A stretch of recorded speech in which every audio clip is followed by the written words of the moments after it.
saudara-saudari yang terkasih di dalam Kristus, selamat pagi. Salam jumpa lagi dalam Sabda Siap Saji.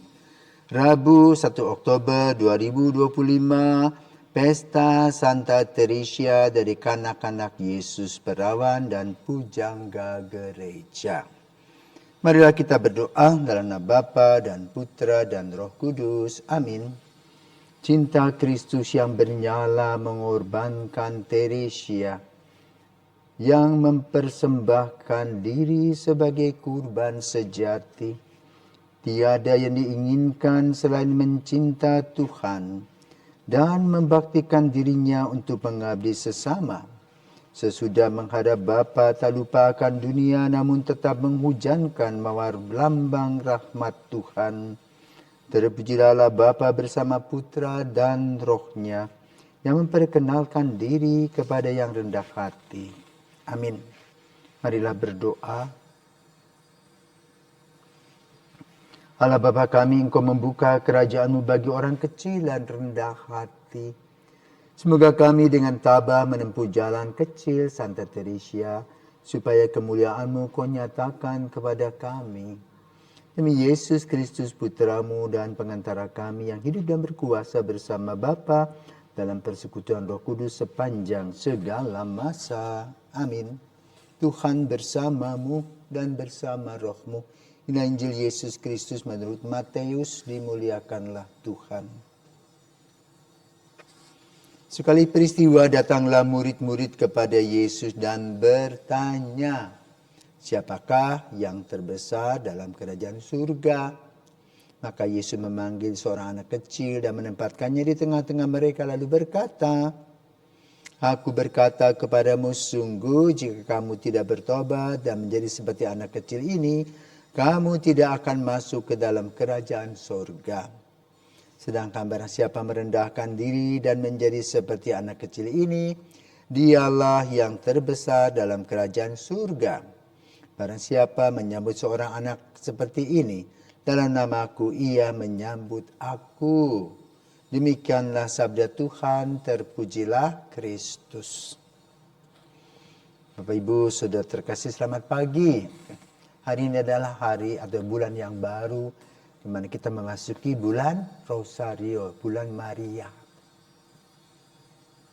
Tetapi dibuka dengan merayakan Santa Teresia dari kanak-kanak Yesus atau Teresia Lisieux yang meninggal pada tanggal 30 September. Siapakah dia?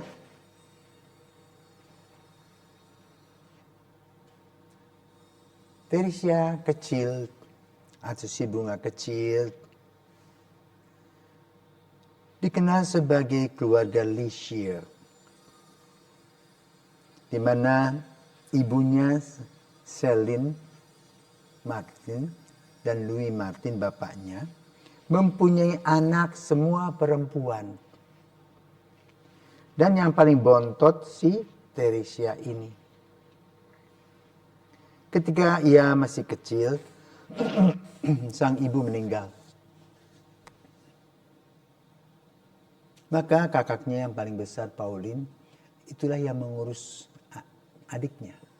Ganti ibunya. Dan ayahnya bekerja sebagai pembuat arloji. Sementara Celine ibunya mempunyai garment. Boleh dikatakan anak-anak ini berkecukupan. Maka setiap kali mereka Natal dan Paskah mereka menyisihkan, mereka punya uang saku ditabungkan dan mereka biasa pergi ke panti-panti asuhan. Inilah menjadi kekasan dari keluarga. Bahkan bapaknya Louis dan mamanya Celine, setiap tahun mereka mengadakan retret pribadi. Dan kemudian mereka keluarga ini, Louis Martin dan Celine Martin akan menjadi santo dan santa. Sebagai satu keluarga yang mumpuni. Teresia kecil tentu diasuh dengan sukacita.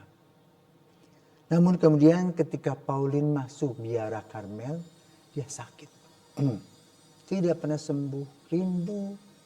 Konon katanya di kamarnya, di rumahnya ada patung Maria yang tersenyum kepadanya dan sembuh. Ini yang dialami oleh Teresia kecil. Lalu kakak-kakaknya semua masuk biara. Maka dia mempunyai semangat ketika masih kecil. Dia bertemu dengan Paus Leo ke-13 di Roma. Dia katakan, Bapak Paus, saya ingin jadi suster. Waktu itu dia berusia 11 atau 12 tahun. Boleh kan? Nanti kalau kamu berumur 15 tahun.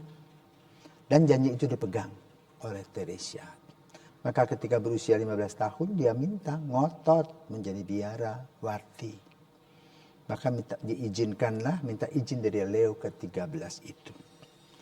Sebagai anak yang boleh dikatakan berkecukupan, masuk biara ternyata.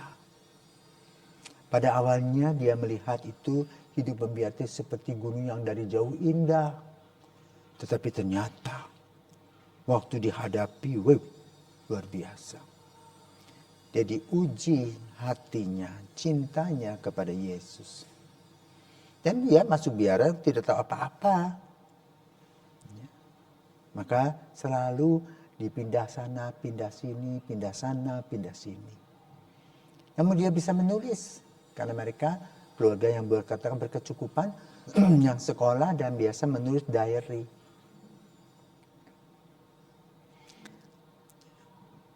Buku yang terkenal setelah dia meninggal itu bernama Sekuntum Bunga Kecil dari Teresia kecil. Di sana diketahui bahwa ketika dia mengalami kesulitan, dipindah sana, pindah sini, pindah sana, pindah sini, dia menggambarkan seperti sebuah bola hidupnya itu.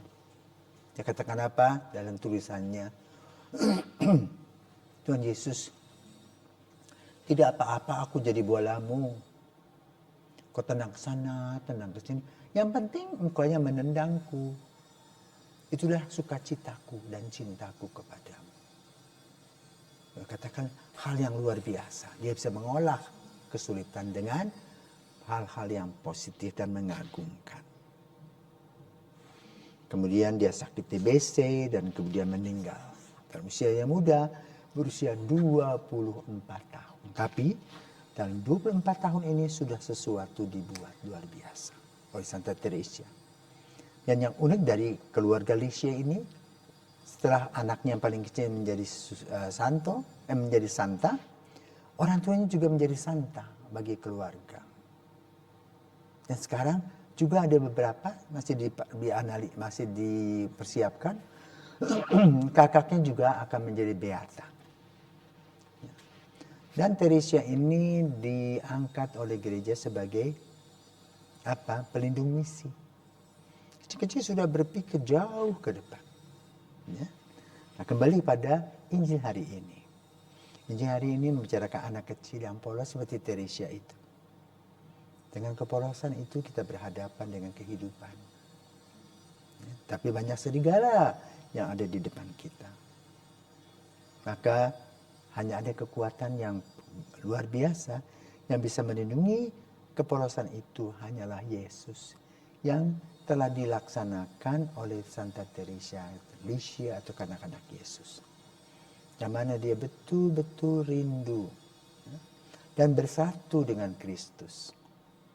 Maka saudaraku terkasih, di masa muda kita tidak hanya ajojing, buang-buang waktu, tapi juga mari merenda bersama dengan Yesus dalam kehidupan ini, sehingga kehidupan kita itu hasilnya adalah renda cinta kasih, sebagaimana yang dilaksanakan oleh Santa Teresia, sehingga membawa kebahagiaan dan kegembiraan dalam hidup, dalam damai sejahtera.